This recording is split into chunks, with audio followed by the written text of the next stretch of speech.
2-3 நாட்களாக என்னோடு தொலைபேசியில் அவர் உரையாடி கொண்டே இருந்தார்.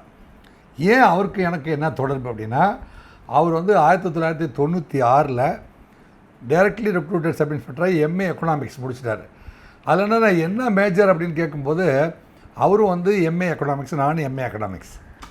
அதில் எனக்கு அவருக்கு ஒரு ஒற்றுமை. ஸோ எக்கனாமிக்ஸ் மேஜர் படித்தவங்க எல்லாருமே, இப்போ போஸ்ட் கிராஜுவேட் படித்தவங்க எல்லாருமே நீங்கள் என்ன மேஜர் அப்படின்னு கேட்பாங்க. அது ஒரே ஹிஸ்ட்ரிக்காரருக்கும் ஹிஸ்ட்ரி மேலே ஒரு பாசம் இருக்கும். அவர் எக்கனாமிக்ஸ் எம்ஃபில்ங்கிறதா, நான் எம்ஃபில் எக்கனாமிக்ஸு, அதனால் அவர் எம்ஏ எக்கனாமிக்ஸ் என்னோடய சப்ஜெக்ட் படிச்சிருக்கப்பா. அவர் வந்து 96 பேட்சில் முடிச்சுட்டு ஒரு வருஷம் வந்து ப்ராக்டிக்கல் ட்ரைனிங் வர்றாரு. 97 அதுக்கப்புறம் வந்து போலீஸ் ஸ்டேஷன் போயிட்டு ஒரே வருஷத்துக்குள்ளேயே 99 என்கிட்ட வந்து ஏர்போர்ட்டில் வந்து விமான நிலைய கடத்தல் தடுப்பு பிரிவு பாதுகாப்பு, அது வந்து நீங்கள் 2002 வரைக்குமே வந்து சென்னை விமான நிலையத்தினுடைய பாதுகாப்பு பணி வந்து தமிழ்நாட்டு காவல்துறையினுடைய கண்ட்ரோலில் இருந்துச்சு. அப்போ வந்து செங்கல்பட்டு மாவட்டத்தில் வேலை பார்க்குறவங்க எல்லாம் எல்லா சப் இன்ஸ்பெக்டருமே ஒரு வருஷம் ரொட்டீனாக வந்து அங்கே பண்ணணும்.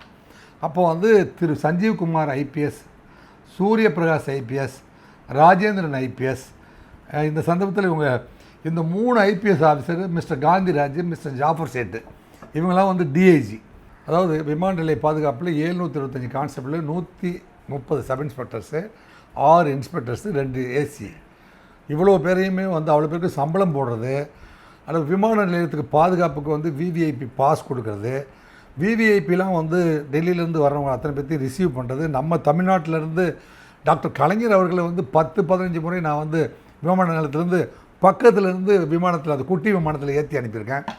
செல்வி ஜெயலலிதா அவர்களை ஏற்றி அனுப்பியிருக்கேன். சோனியா காந்தி அம்மாவை ஏற்றி அனுப்பியிருக்கேன். இதெல்லாம் வந்து பக்கத்துலேயே நின்று அனுப்புறதுக்கான கேடி ஜெயில் சிங்கு போன்றவர்கள் அத்தனை பேரையுமே வந்து ஹேண்டில் பண்ணியிருக்கோம். அந்த வாய்ப்புலாம் கிடைக்கும்போது இவர் சுந்தரேசன் என்கிட்ட ஒர்க் பண்ணார். நான் பொறுப்பை வந்து அவர்கிட்ட வந்து சின்சியராக இருக்கணும்னு அவரை நியமிச்சிருக்கேன். அவர் பொறுப்பாக பார்த்துக்குவார். அப்போல்லாம் பர்சனலாக என்கிட்ட சொல்லுவார், சார் இந்த மாதிரி பாதுகாப்பு பணி செஞ்சால் நம்ம வந்து சக்ஸஸ்ஃபுல்லாக ஆகிடலாம் சார் சொல்லுவார். அதுக்கப்புறம் ஹார்பரில் நான் அசிஸ்டன்ட் கமிஷனராக இருக்கும்போது மறுபடியும் இன்ஸ்பெக்டராகவும் ஒர்க் பண்ணார். ஸோ 2 முறை என்கிட்ட ஒர்க் பண்ணதுனால ஏதாவது நல்லது கெட்டது கஷ்டமாக இருக்கும்போது தொலைபேசியில் பேசிக்கொள்வது வழக்கம்.